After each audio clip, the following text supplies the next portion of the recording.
if you don't have the motivation to do something anymore, and it's a huge brand and show or whatever it might be, and you're like, I just don't have it in me, then pass it off to other people. Sure. Give it to your understudies who know this material very well. I'm supposed to not be able to pay my pool boy just because I'm not in love with the project anymore. Are you serious? Yeah.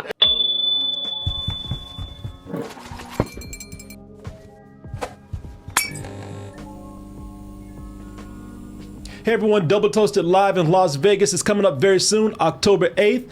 Join us for a night of comedy, music, games, and a big after party. Yes, we got to talk about the Thrones, chat. Yes, that Game of Thrones. I don't call it Game of Thrones anymore. That's done. That's out there. We're talking about Ain't nobody playing games now. Yeah, that's right. That's right. We're talking about House of the Dragon. We're getting very, very serious. And for those that don't know, yes, this is indeed the prequel series to Game of Thrones. And in case you need a reminder, here's the trailer. And after this trailer, I want to come back. I'm gonna express my thoughts on the first episode and my general opinions on Game of Thrones in general. I want to hear Martin's thoughts on it. I want to hear Vanny's thoughts on it. And then I want to talk about how House of the Dragon could potentially be even better than Game of Thrones. But let's go ahead and look at that trailer. We'll come back with our thoughts.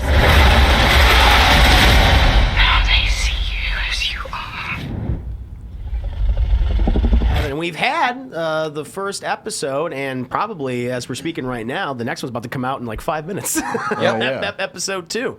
But no, I wanted to kind of go over our overall thoughts on both House of the Dragon and Game of Thrones, and kind of expanding the conversation. How much potential does this series actually have?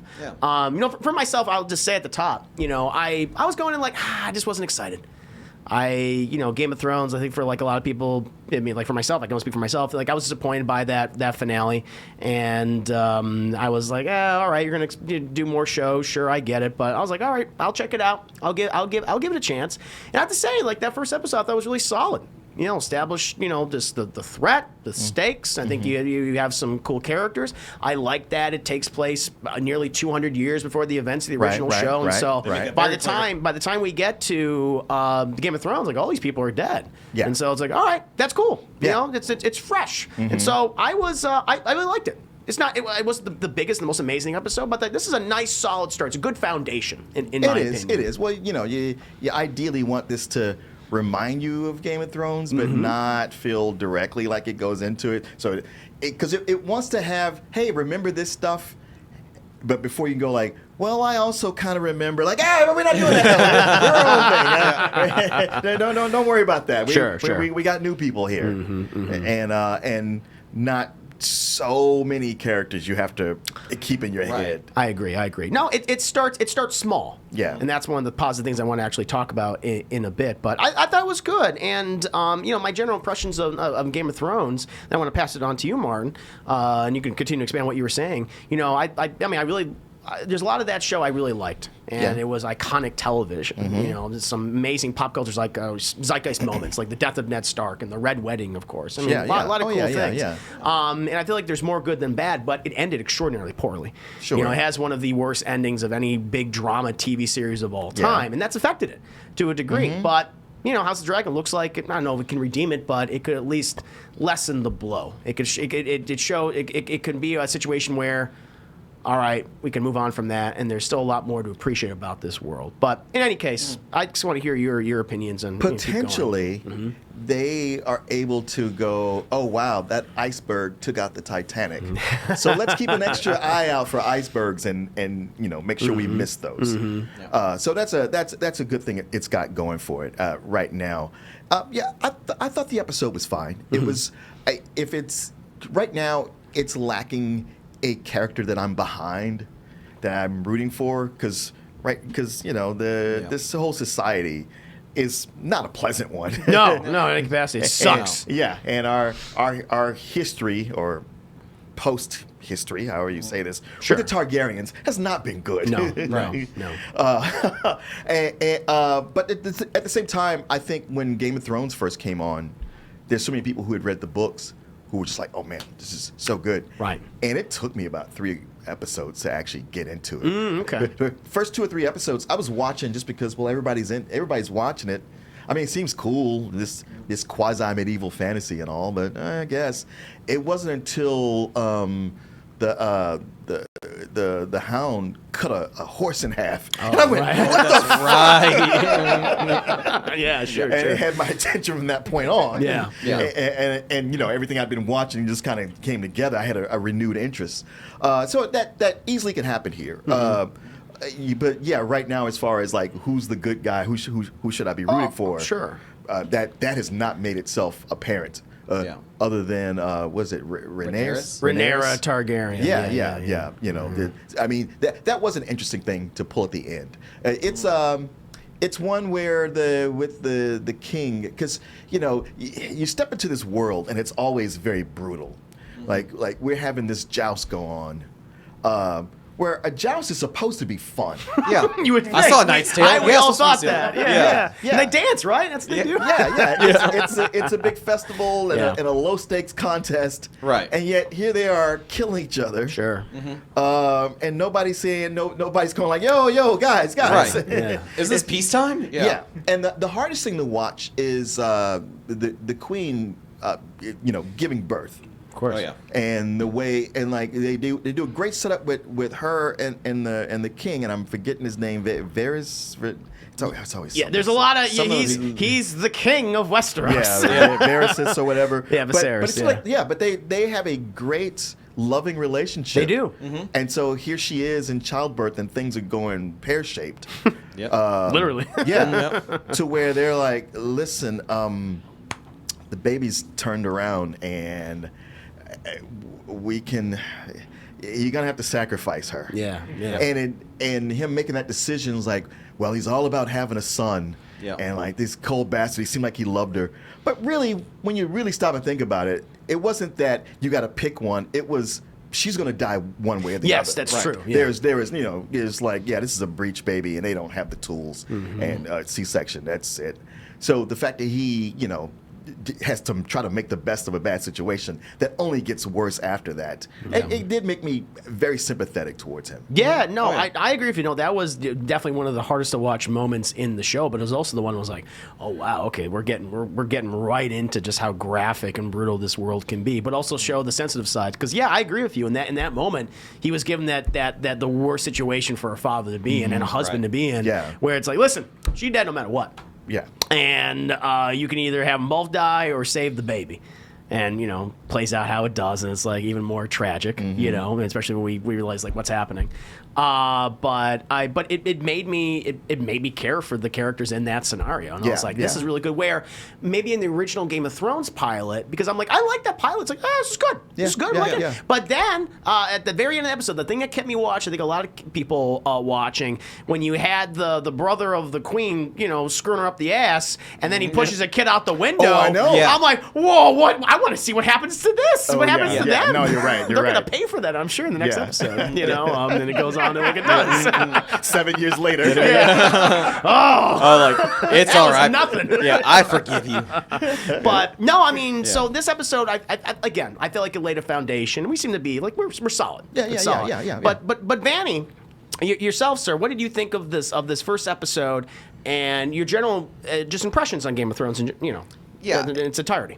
So at least for the pilot episode, I was so unbelievably bored through the whole thing. Like, I think it's the same thing that you brought up, like where I don't really root for any of these characters. They're all kind of terrible to a certain extent, or they're at least at best a bit aloof. Where like Rhaenyra saying like, I just want to fly dragons and be with my friend, and that's supposed to be our protagonist. It's like, I don't really care. Matt Smith's character, Daemon Targaryen, who. Yes, he's evil because he's so evil because that's evil. Well, like, is he evil though? Because he kind of shows that he's not completely evil. No. Yeah. I don't know, but like the scene, he's like a dick. But he's not evil. He's a dick, and and he's extreme, but he's not completely evil. I mean, the scene where like him and they call them the gold cloaks, yeah. Like when they just go out in the city and they just start like you see the guard just like points like, you're a murderer, you're a thief, and they just start pointing at people. It's like, how is this not caused like this huge cost? Well, because they also mentioned that the city was rampant with crime. Was it, or is that him just saying? Well, no. And they had nobles showing up, and it's like, we can't have this when this is going to happen. I mean, it's the kind of thing that just happens in today's world. Yeah. Okay, I think just maybe that, like I missed that part of it too, because to me it just seemed like they were just slaughtering people just for the sake of it. I know. Yeah. It's cruel and unusual. Yeah. But it it's that thing when we say like, listen, the Empire in Star Wars is bad. Yeah. But sometimes we don't see 'em. But when you see something like Solo, you go like, yeah, but the galaxy is pretty lawless, and somebody needs to clean that shit up. And the Republic does a shitty job, as we've seen in some of these shows and movies. But even like the bar scene where he says like the air for a day thing, which is that will cost him the throne and everything. That's a cold line. That's a very cold line, and it does he cost paid him. for it dearly. And he did. It almost felt like even he was just like, "Fuck me and my drunk mouth." Why did I do that? Yeah. It was No, I like that. Like, because I feel like this, I want you to keep going, Vanny. But I will say, like, Matt Smith's character is my favorite character so far in the show because he's doing all sorts of things. Like, he's all over the place. I mean, he is very much the rogue prince, or something like. He's a wild card, but he does have this weird kind of like sense of honor. He follows his own code. Yes. And it's a very harsh code. But then he'll have a scene, as you guys talked about, which was incredibly harsh, where he's like, oh yeah, here's the prince of the day. And he goes to his brother, and you can tell that he's like, as you said, I shouldn't have fucking said that. That was really dumb. He's like, and we mourn in our own way. But then there'll also be another scene, like when there's a funeral in the episode, and he's telling Rhaenyra to, you got to support your father. She's like, he doesn't even acknowledge me. He's like, I know that, but he needs someone right now, and it needs to be you. And I was like, okay, I really like that. It shows, look, this world's fucking complicated. Yeah. And I like that. And that's a consistent thing they brought from the original show. But keep going what you're saying. Yeah, your I opinions, think of course. Just the idea within the show itself, I think because having watched Game of Thrones, and especially the childbirth scene, like, I know that was supposed to be like the big, like, oh my God sort of moment, but having watched Game of Thrones where a dad sacrifices his daughter to maybe get God's favor in a battle, and seeing that level of shock. Yeah. Now seeing essentially just a medical procedure by comparison, I was like, this seems way less like intense to me. Like I kept kind of comparing it to the show that predated it, and I was like, it doesn't quite seem like they're trying to like have like kind of those equivalency moments, and it doesn't quite live up to it. I don't know. I wouldn't have compared those two. This being a first episode, I don't know that you necessarily want to shock, because part of with that scene there is that feeling like, well, here we go, Game of Thrones, you're always so cruel to women. No. But then the more you think about it, it's like, well, it's not. It's just it's just choice. It's just more of the cruelty of that world. Although you watch the creators going like, well, in the medieval times, this is what happened. And it's like, guys, this is all made up. Right. This is not actual medieval times. Sure. Get a hold of yourself. You control this now. Yeah. They're in a weird place because, yes, that is definitely taken a lot more problem. People are saying like, hey, all this genre content, why is there so much violence towards women? Now, at the same time, this is George R. R. Martin's vision. Yeah. This is his world. These are his characters. This is what happens to a lot of these people. And it's like you want to honor the vision, but then they're in a place where they're not going to please everybody. Oh yeah. And it is what it's going to be. But I respect people that just don't like that. I'm like, I get it. It's not for you. It's not your thing. And thankfully, there's a lot of genre content out there you can enjoy. It is a thing where I can say I have respect for it that you're willing to go that far. But I also have some times when I'm just like, I just don't want that in my system right now. Yeah, true. It's like, I'm not saying you're bad. I get that. I just right now I'm not ready for it. I may come back later. Sure. But today I'm not. Sure. And I can understand why you feel the way you do, Vanny, about this show so far. And I like the diverse opinions that we have right now. Yeah, I think this is kind of one of those shows where I came into episode with zero expectations. Like I was Same. Just like, let's just see what we got going on here. And I think maybe to the show's disservice on my end for it too, where I was comparing it to Game of Thrones constantly, where I think the pilot of Game of Thrones starts off with the kind of quasi introduction to the White Walkers and setting up that mystery of like what happened to the First Hand of the King and like all these characters, all these things kind of going on. That was like genuinely interesting. Like I want to see what's going to happen to all these guys, and I kind of can already start to see by the end of the pilot of this one, where like you already know what's going to start happening now. So you already can kind of see like where the factions are going to start to like divvy up now too. There's a couple of things I'm kind of curious about, but I say at this point now, this is probably a show I'll wait until the end of the season and then just like at that point maybe binge it. Like I didn't like grab my attention right away, and oh yeah, you do that. Yeah, I mean, no, it's just I know that's a regular thing that you'll do. A lot of people do that. And I get it because of what has happened previously of Game of Thrones. Yeah, So I totally understand and respect your opinion. I get. No, I get it's. I do think to that point though, like right in the very beginning when like they give you like the crawl, like it's been 100. This will be 170 years before Daenerys Targaryen, and then it just fades out to 170 to just those 2 lines of dialogue. I kind of felt like that was HBO saying like, this is not Game of Thrones. Yeah. Like, this is like erase all that other shit. We're starting over a little Yeah. bit. Yeah, sure. But then it didn't work on you at all. Yeah. No. When they start playing derivatives of the music too. Like, nice try. Yes. Yeah. Not gonna get me No. again. Well, they do that, and then they bring up like a lot of the major families, which makes sense considering Yes. it's still only 172 years before the the film. So these are still royal houses, so they will still absolutely be involved. I get that. But I think when they try to separate it, but then they still try to pull you with some of the nostalgia of like they're playing the theme just with a variation to it. Yeah, Now. yeah, It's like, yeah. okay, well you're trying to have it both ways. You want the nostalgia, but you also want to make your own thing. Definitely. Yeah, it's like Yeah, I don't yeah. know. It's just like it's Again, they're walking a tightrope. Yeah, They want to obviously relate it to the original show, but they also want to do their new thing. And at least for that's a myself, hard thing to do. It's very hard. Yeah. And for so far, like at least for this episode, I was like, oh, you did a good job. Yeah. But I wanted to move on from our general opinions, which are very diverse, which I do like. I think that makes it fun. Mm-hmm. And we're definitely going to talk about this again in the future, especially when the series probably wraps up. Well, maybe I wouldn't be shocked because of how popular it is. You guys will be doing weekly reviews of it, maybe. Yeah. We'll see. Possibly. I'm just putting out there. But I did want to talk about just how House of the Dragon, in my opinion, does have the potential to be better than Game of Thrones. Okay, yeah. I mean, it could potentially be worse. But, let's think positively here. We're all so negative all the time. I'd say that the big positive is that George R.R. Martin seems to be directly involved in it. That's a good sign. That's one of the things I wanted to bring up. And we can definitely delve into more of that and really get into nitty-gritty details. The first thing I wanted to mention, though, in regards to House of the Dragon, the thing that does give me confidence in this being better than Game of Thrones or having, just be more consistently good is the fact that the story of House of the Dragon or the Dance of Dragons, which is what this show is adapting from, is already complete. That story is done. The history is there. Matter of fact, they reference this show and this story in Game of Thrones. In one of I think it's in season 5, with the character of Stannis Baratheon, who's one of the Warring Kings. His daughter wants to basically be with him, and she's giving him this book so they can read it together. And it's the Dance of Dragons, which is what this story is. This entire history, this civil war between the Targaryens that brought them from this this very, very powerful, prominent position and down to where they eventually the line was, only down to 1 with Daenerys Targaryen. Is that the same Stannis Baratheon that then say like, "This is nice, sweetheart. Now go let them tie you to that stake." That is indeed the one. Yes, that is her. That is Stannis Baratheon. That was his daughter. But it's just the fact that. Okay, I'm so glad that this story has already been told, and now you can expand on it. You can fill it in. You can give it more definition. Sure. Because one of the biggest flaws of Game of Thrones was the fact that story wasn't finished, famously. Yeah. Right. Like, put this in perspective of people. The original, it's not even called Game of Thrones. It's called a Song of Ice and Fire. Right. The original A Game of Thrones book came out the year I was born. In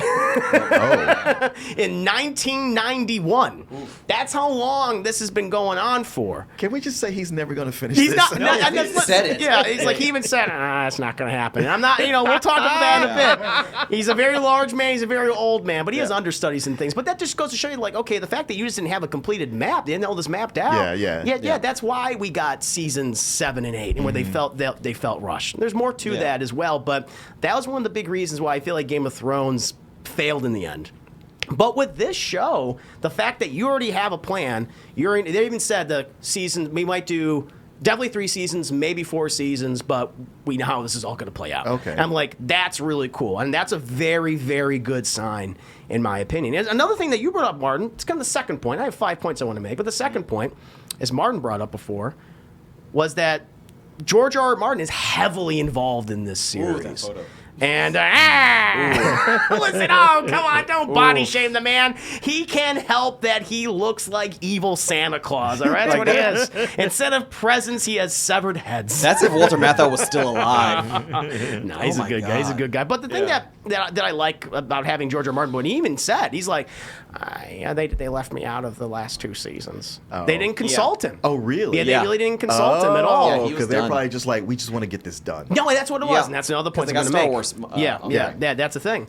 And even George R. R. Martin, along with Warner Bros. And HBO, were saying we want this should be 10 seasons because we have a lot of material, a lot of story.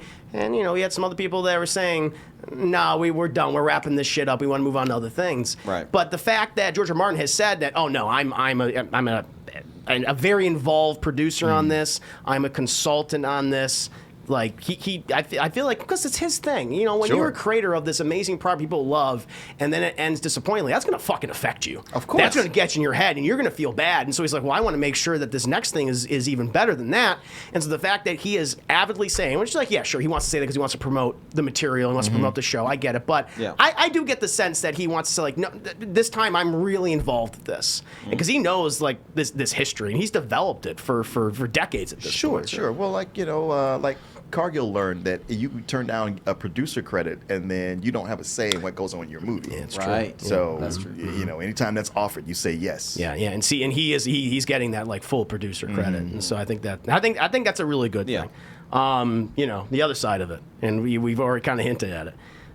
We do not have the involvement of D&D as they were nicknamed, or DB Weiss and David Benioff.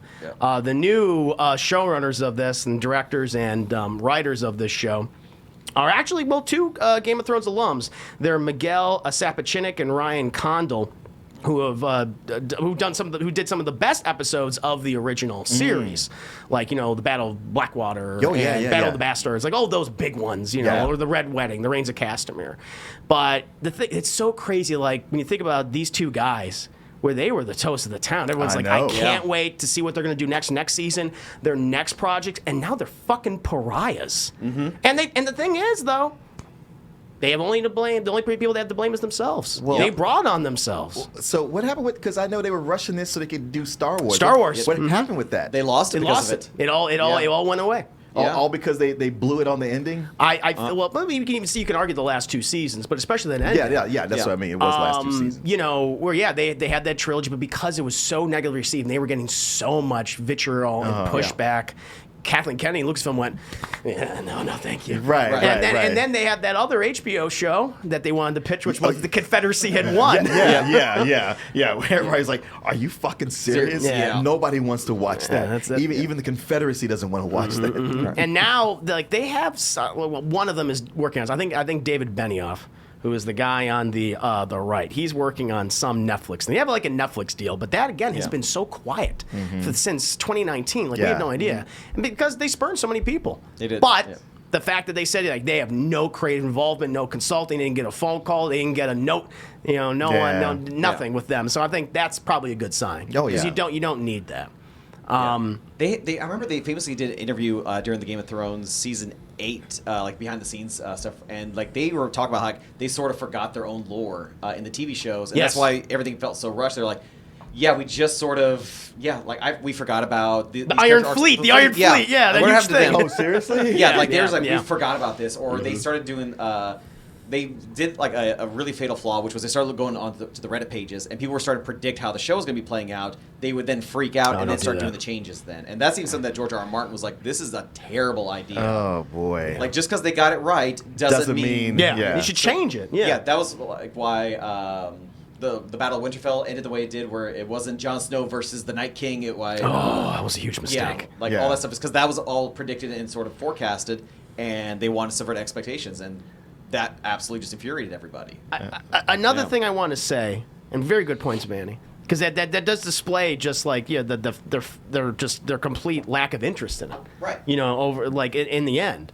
If you don't have the motivation to do something anymore, and it's a huge fucking brand and show or whatever it might be, and you're like, I just don't have it in me, then pass it off to other people. Sure. Give it to your understudies who know this material very well. I'm supposed to not be able to pay my pool boy just because I'm not in love with the project anymore. Are you serious? Well, money wins out. Money wins out, Sally. Yeah, I think that was the case. They're like, no, we're going to end this on our own goddamn terms.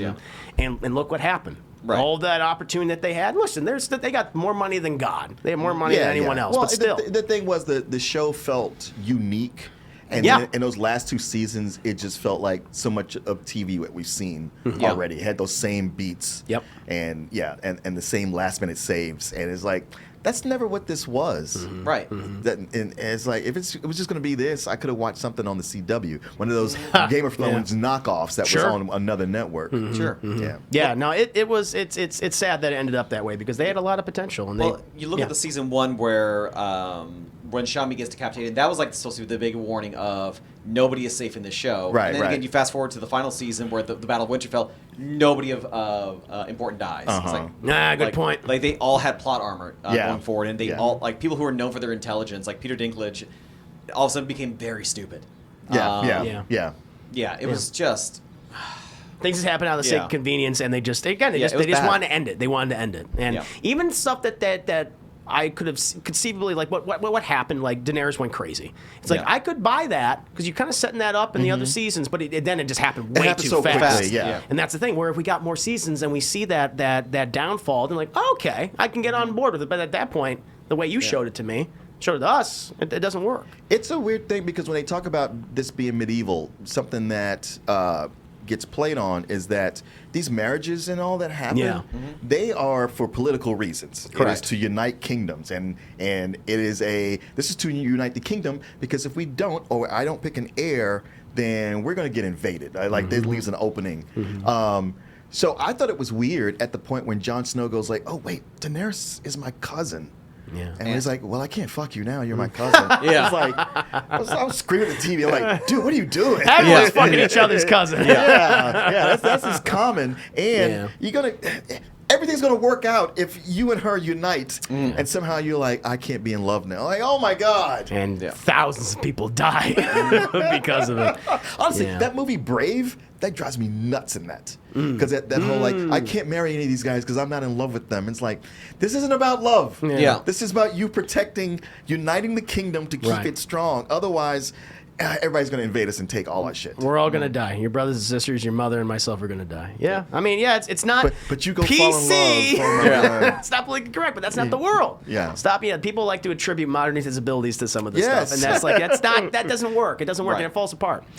Moving on just from D.B. Weiss and Dave Benioff, enough about them. One of the things that even the creators of this show have said, and a lot of people involved, is that it's going to be more focus. It's going to concentrate specifically, like you'll have little houses coming in eventually, but it's going to focus on the Targaryen family. That's what it is. Like I feel like one of the things that kind of what made it interesting initially of Game of Thrones and a lot of its seasons was the fact that you had all these different houses and they're all vying for power. But in the end, you kind of got lost in it. It was like it kind of got complicated. And that was the thing that hindered the show to an extent. Because it's like, wait, who is this person? They even spent seasons away from characters. Like the whole Bran story, he wasn't in for like an entire season. I know. So they're like, oh, we got to make you the king. Like, wait, him? Well, that guy is just kind of staring off weirdly. It makes me uncomfortable. I don't think we need that. And so the fact they're like, listen, we're going to spend time expanding on these characters, or excuse me, on this specific family. And bring in a little bit eventually. Like, yes, the Lannisters will be there. The Starks. We heard their names in the first episode, but it's not going to focus on them. It's about this family. I'm like, okay, I like that you're just centering on them. I think that's very, very smart. And the last thing that I feel like, okay, we could make this potentially better than Game of Thrones, if you kind of already hinted at it, is fear. Fear is a hell of a motivator along with anxiety, is that we can't repeat the mistakes of the past. We can't do that. Because everyone's watching us right now. Cup. Yes, the Starbucks cup. Yes, the famous Starbucks cup passed down among generations. They don't. They need to prove themselves now. And because of that, I feel like, okay, they're going to be very careful about this. They're going to be like focusing on quality and not rushing certain things. And the fact they already have a game plan. It's like, okay, that'll be good. And so they can catch a water bottle on set, or they'll catch a coffee cup on set, because they want shit like that going viral. Because that also negatively impacted the show and its marketing. One cup could ruin everything. To have everybody going like, see, they're at it again.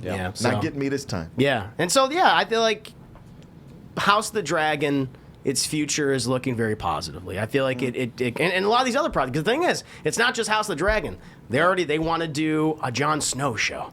They want to bring it. Kit Harington said, "I want to come back." Well, the thing Why is, wouldn't he want to come back? because he doesn't want to end. He doesn't want to end it on that, Yeah. that negative note. And he's probably frustrated by that. They have they want to do allegedly a pirate kind of inspired Game of Thrones show where you're on the open seas. You're going to all these different continents. Okay. They want an animated series. You know, they have another thing. They want to go to this continent you've never seen before called Sotheris, which is this jungle themed. Kind of like it's jungle Game of Thrones. Okay. It's like, all right, so All right. they're leaning into this hard, especially Okay. with the way David Zaslav is running things. So like, yeah, we want more churn content, and so we want more Game of Thrones stuff. Okay. So they don't want, they can't afford to mess up with this like they originally did with the first series.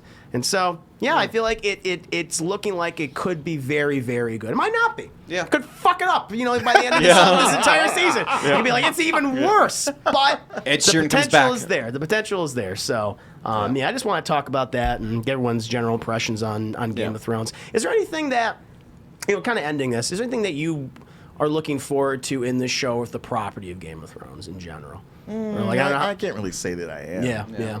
Just Yeah. like kind of letting it, Pretty wash much. over you. Yeah. Fair enough. Let it do what it's going to do. Because, like Okay. you said, they've reset the board with new characters. So Yes. I don't even know enough about them to know what I want to see from them. Fair enough. What about you, Vanny? Is there like anything you want to see or you have expectations for? No, honestly, for stuff like this, I just want to be entertained, and that's it. If they can just tell me a good story, have some engaging characters, which my biggest concern right now is I don't really care about any of these characters right now. Yeah. If it evolves for it to, like, seeing that trailer, like, that's actually the first time I've seen that trailer. Okay. And I was like, okay, I'm kind of interested to see what's going to be happening going forward with this now. And it could also just be the fact that it is just the pilot, and they're still kind of getting their shit together a little bit more, getting the flow with things, but I am a little nervous hearing that they want to do that many shows at the same Yeah, right. Like, if that's their 10-year plan, that's a lot of Westeros and Southros. It is. I don't know. Like, that's going to be... You start running into, like, the Star Wars sort of problems with it, too. That's exactly what I thought of. Yeah. Now, there's somebody there who can, like, direct traffic and make sure it all makes sense. Mazel tov. Like go nuts on it. But especially the idea if they do, like, an anime show, like, my first thought was, like, is it going to be on Cartoon Network then, too? Is there going to be a Nickelodeon version, too? Like, just about, like, the dire wolves now, too? Like, might, the new you Paw joke. Patrol? They might. Yeah. Dire Patrol? That would be pretty fucking Yeah. cool. I wouldn't mind that at all. That'd be awesome. Like, get weird with it, too? I don't know. Like, that's... Anytime I hear, like, they want to make a now a whole new universe, that does scare me quite a bit. Because, like, again, I like Martin, I liked Obi-Wan quite a bit, too. I acknowledge it's got flaws with it. But, yeah, there's still nobody really steering the ship in the right direction here. So it sounds like this may not be the case with the Game of Thrones or the... What would this be called? Like the Song of Ice and Fire verse? Universe, yeah. Universe? They're going to call it Game of Thrones universe. Yeah. That's how people The Dragonverse. think That's of their it. branding. Yeah. Fingers crossed. Like I never want to show or a franchise to fail, especially something like this where people are so attached to it, and it does make for good water cooler conversations on Mondays. Yeah, I'm looking forward to the future. It's just because I originally thought, like everyone else did, oh, you killed this goddamn franchise. It disappeared from the pop culture zeitgeist 4 years, and now it's back. Yep. You had 10+ million people watching that first episode, and it's the most watched episode in one of the most watched episode in HBO's history. So it's like, okay, people are still interested in this world, in this universe, and these characters. So the potential is there, the good is there, but we'll see.